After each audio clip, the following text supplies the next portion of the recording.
Guys, can there really be anything more important than a pair of shoes that actually fits properly? So my apologies, no coins this time.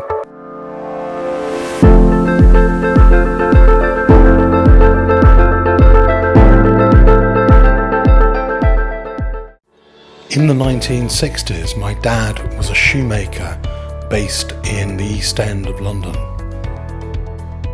He made beautiful ladies' court shoes in the 60s, and then in the 70s, high-heeled boots with polka dots. For 20 years I've had a battle with uncomfortable shoes that were, in actual fact, way too narrow for my feet. And when I came across the world of Goodyear welted shoes and Carmina, I started taking a very special interest. And let's take a look at how the process started. They sent me an invite by email to the custom weekend. I think they have it once or twice a year, where you can go onto their website, Carmina Shoes, and you can choose and configure totally from scratch your own pair of shoes, and then the factory will make it effectively to your specification.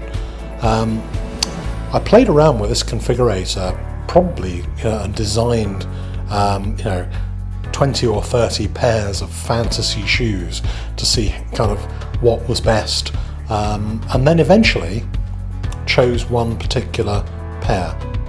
It was ordered on the 16th of April and should have been delivered in 30 days. Unfortunately, there was a big mistake and my pair was delivered to the shop in New York and had to be sent back again right in the middle of COVID. So I didn't actually get these shoes until 3 months after I ordered them, but I am reliably told this is not the standard thing to expect from Carmina, who are actually based in Europe in the island of Mallorca. There are lots of choices available in the configurator. The key choices are the leather, so whether you have calf leather, whether you have cordovan leather, which is much more expensive and not really leather, it's a kind of horse membrane-y thing, or whether you have Vegano, which is a little bit of a kind of softer, more easily dyed leather. And I chose the Bergundy Vegano, and you're going to see that in a moment in the arrival. I also chose the rubber sole, the Dainite sole, because I wanted it to cope with London weather.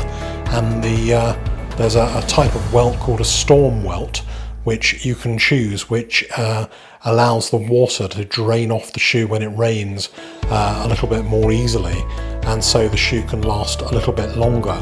And I thought that was also a good idea for city use and the London weather.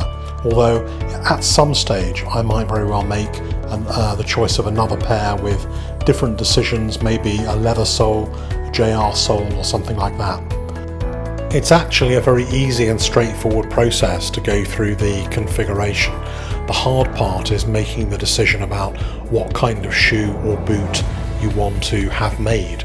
There are so many things that you can choose, so many different styles of medallion, for example, different patterns.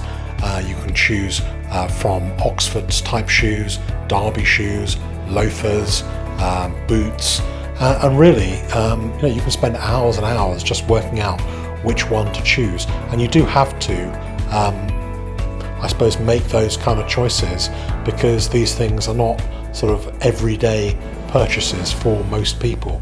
They're very, very much a special occasion process. And here you can see at the end one of the more interesting choices. You can have your initials nailed into the sole, you can have your name inside on the lining, or you can have both.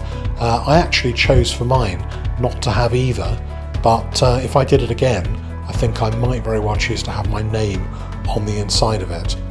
And once you've finished with the configurator, it gives you a summary, and all you then have to do is choose your size. One of the reasons I used the custom choice was because I wanted a very wide width fitting, a triple E width fitting. And from Carmina, without the custom option, it's very difficult to get the style that you want using the Triple E last, and the Triple E last that I chose is one called Rain. Having read up on Style Forum and a couple of other online sources, I thought, and I was directed to that as the right choice for my first shoe.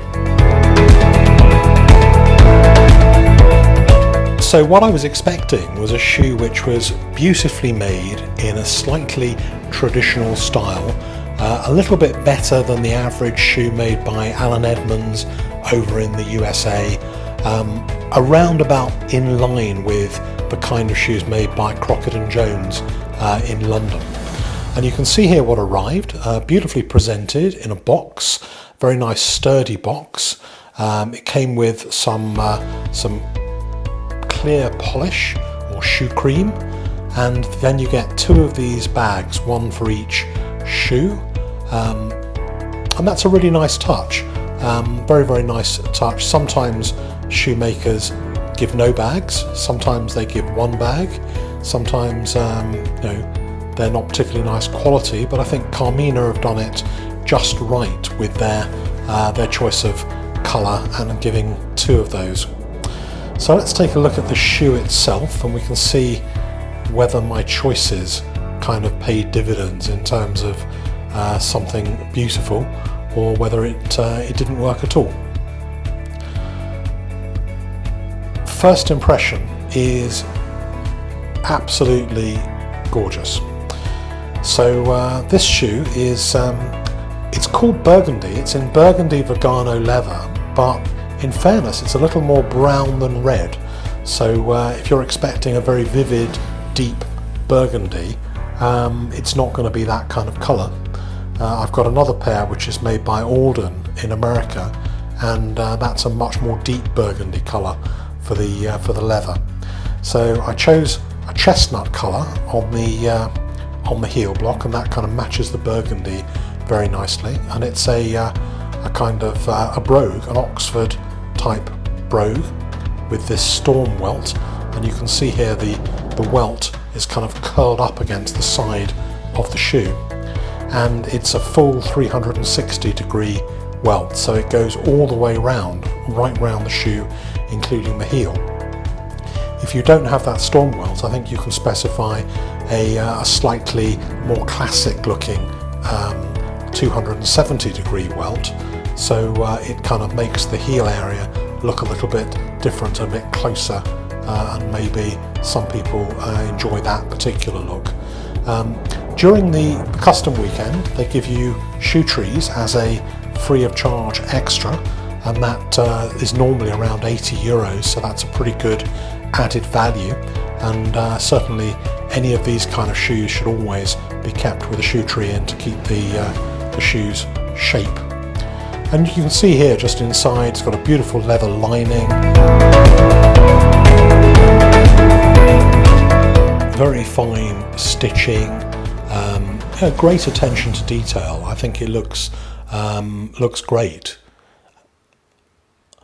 I'm pretty certain that the look of it is a little nicer in terms of its manufacture quality than Alan Edmonds, but there may not be that much in it, and certainly in terms of price, this is a, those of you who watch my channel on coins, there's probably going to be quite a few people watching this thinking, "Ooh, what's this about?" But it's round about the same as a coin which has maybe a quarter ounce of gold, depending on when you're watching this and what the gold price is.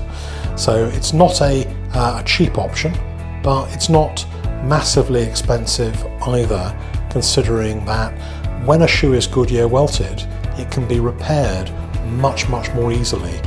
Some shoes can't be repaired at all, but with this, these shoes with care can last 20 or 30 years potentially, and be resold and re-welted 3 or 4 times during their life.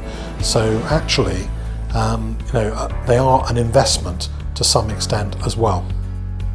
So my apologies if you're a subscriber to my regular Numismatics coin channel, and I hope you found this video of interest. If you're watching this because you've looked up Carmina, then let me know if you like it, and please think about being a subscriber and learning a bit about history and coins, which is my regular material.